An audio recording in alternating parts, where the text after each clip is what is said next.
అనుపమాన్ని చూస్తే ప్రతి ఒక్క కుర్రాడికి పెరిగిపోతుంది హార్ట్ బీట్.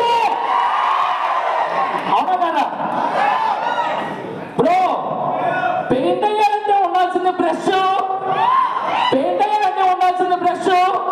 కయాడు లోహర్ ఇప్పుడు మనందరం కుర్రాడికి ఆడేది ఒక క్రష్. బ్రో ఆలోచించే వాళ్ళు అంటారు తింగరు, మన ముందున్నారు హరిశంకరు. బ్రో వాళ్ళు సినిమాలు చేస్తే కలెక్షన్స్ కొంటూ స్పీడ్ బ్రేకర్స్, వాళ్ళే Mythri movie makers. Bro bro really okay okay